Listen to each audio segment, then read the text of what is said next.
Story 1. The Static on the Line. In June 2022, Sophie, a 21-year-old from Chicago, arrived in Ravens Hollow to work as an au pair for the Harrisons, a polite but distant family on Sycamore Street.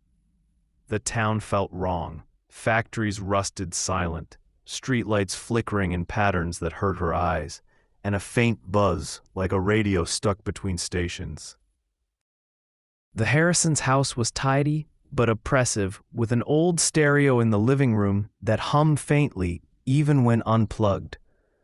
One night, Sophie swore she heard a voice through the static, murmuring her name, but she dismissed it as exhaustion. Sophie's days revolved around the Harrisons' two girls, but loneliness clawed at her. The locals were cagey, whispering about the station and avoiding her gaze. Desperate for friends, she joined a local Reddit group, Ravens Hollow Newcomers, and met Claire, a 23-year-old waitress with a sharp smile and stories of the town's underbelly, missing teens, lights in the woods, and WRAV's ghostly broadcasts. Claire laughed off Sophie's unease, but her eyes lingered on the stereo during a visit. One Saturday, Claire invited Sophie to a hangout at her friend Tyler's house, a crumbling bungalow near the old mill. Tyler and his buddy Jake were quirky but welcoming, and they planned to order wings and play cards. Tyler's living room had a dusty radio that crackled to life unprompted, spitting out a warped voice, "Sophie, you're not alone." The group laughed, blaming faulty wiring, but Sophie's skin crawled. Tyler offered her a homemade brownie, insisting it was just a little weed. She took a cautious bite.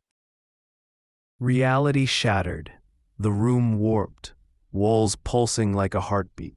The radio blared a distorted song, "You Can't Leave, Sophie," its lyrics twisting into screams. Her body felt like lead, her vision swimming with shapes, eyeless faces, hands reaching from the static. Claire and Tyler whispered in the corner, their voices echoing. She heard it. The station chose her. Sophie stumbled outside, vomiting as Claire dragged her to the porch. The night sky churned, stars blinking in Morse code.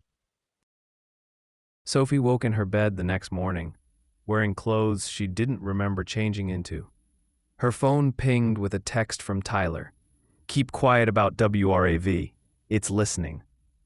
Terrified, Sophie fled Ravens Hollow days later, but the broadcasts followed. Back in Chicago, her car radio crackled with Claire's voice. "Where are you, Sophie?"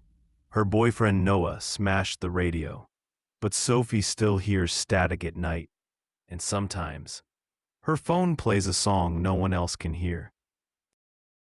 Story 2. The Voice in the Dark.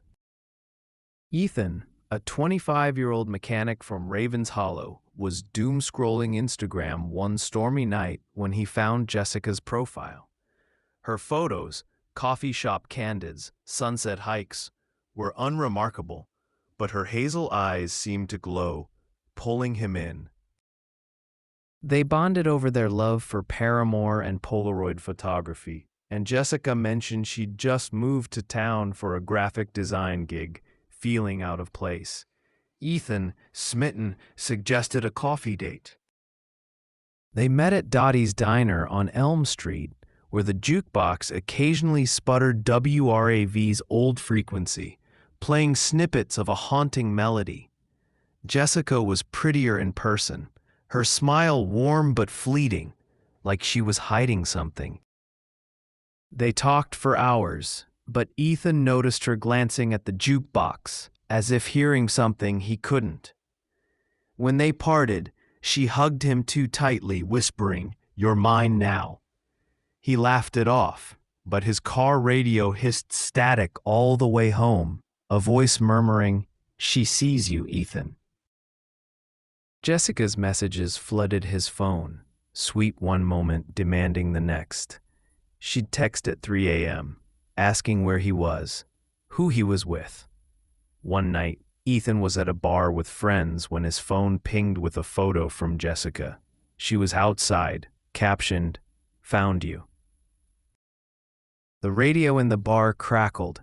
WRAV signal cutting through, "She's closer than you think." Ethan confronted her outside and she laughed, claiming it was a coincidence. But her eyes were wild, reflecting lights that weren't there.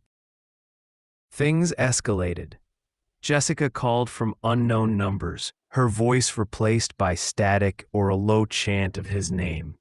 One night, Ethan saw her standing across the street from his apartment, staring up at his window, unmoving for hours. The final straw came when he returned home to find his door ajar.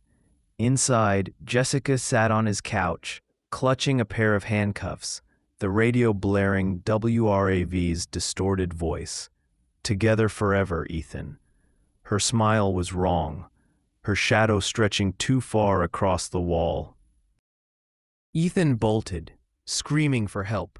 A neighbor called the police, and Jessica was detained, but not before whispering, "Rav told me we're soulmates." Ethan moved out of Raven's Hollow, but the station's signal finds him. His new apartment's radio hums at night, and Jessica's last message, "I'll always hear you," loops in his nightmares. Story 3. The Song That Never Ends. Lucas, a 22-year-old barista in Raven's Hollow, was scrolling Instagram late one night when Emily's profile popped up. Her photos, moody concert shots, indie album covers, drew him in, and they connected over their love for Tame Impala and thrift store finds. Emily was witty, her texts laced with charm, and soon they were messaging daily. One night, Lucas's phone glitched, playing a WAV broadcast, a woman's voice singing his name in a lullaby. Emily texted at the same moment, "Heard anything weird lately?" They met at a dive bar on Maple Avenue, where Emily was even more magnetic, her dark hair catching the neon glow. The bar's radio sputtered, WRAV signal weaving through the music, whispering, "She's not what she seems." Lucas ignored it, lost in Emily's laugh. Their dates multiplied. Concerts, late-night drives, stolen kisses under streetlights. But the radio followed, its cryptic messages growing darker. "She's not alone, Lucas." Emily's behavior shifted. She'd vanish for days, then bombard Lucas with texts, accusing him of betraying her. One night, she called at 2 a.m., sobbing about shadows watching her.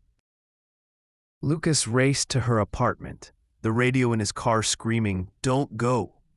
He found Emily calm watching TV, claiming it was a bad dream, but her apartment's radio hummed, and Lucas saw her reflection in a window, her face twisted, eyes black.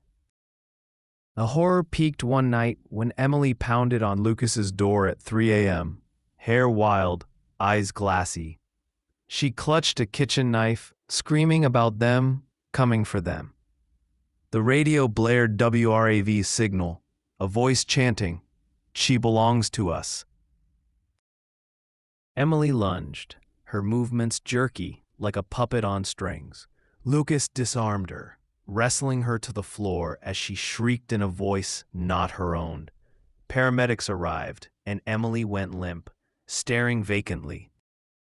At the hospital, doctors diagnosed a psychotic break, possibly schizophrenia. But her parents whispered of Wav's curse, saying Emily had been chosen, after finding an old radio in their attic. Lucas can't escape. His car radio plays Emily's voice, singing that lullaby, and sometimes in Raven's Hollow's fog, he sees her shadow, knife in hand, waiting.